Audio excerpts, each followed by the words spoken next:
Okay, I'm getting tired of this now. And I don't know how to say it, but I feel like church hurt and experiencing church hurt is causing more damage to the kingdom of God than those who are not even believers. What do I mean by this?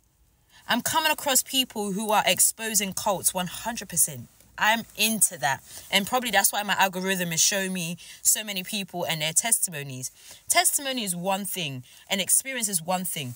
Damaged and broken and trying to get other people to be damaged and broken is where my problem comes into play.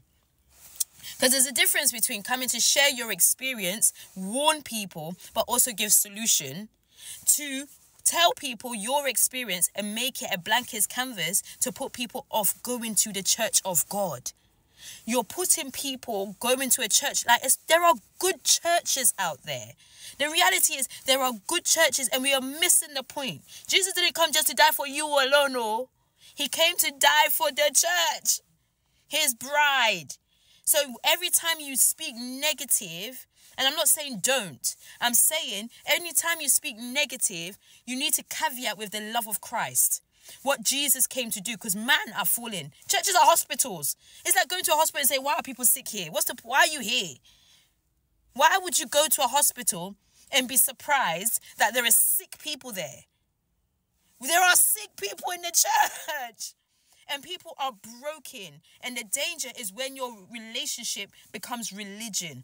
And you do things, especially in these cultish places, people get their validation from the man of God. Or when they are calling him daddy and he puts you on a pedestal. I've heard people say things like, I was his personal singer. What nonsense. What do you mean personal singer?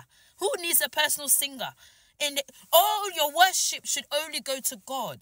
Anything you put before Christ is idolatry. So when people are doing these testimonies and doing these rants and exposing these cults, which I understand, please remember that you do not want to be an enemy of God in your pain. There's a difference when you are broken, you've been hurt, and you've healed, and you're helping other people. But coming online to bleed on people and cause people to drift away from God, you are doing the enemy's work. And I want you to be aware that there is a difference between exposure but with redemption and exposure and causing damage. That's my little rant. Let me know what you think. Maybe I'm completely off because people have the right to share and we live in an oversharing society. I am a chronic oversharer who's learning to not use that as my therapy. So it's about understanding the balance, because Jesus did not die just for you. He died for his church. So don't destroy the church that God died for.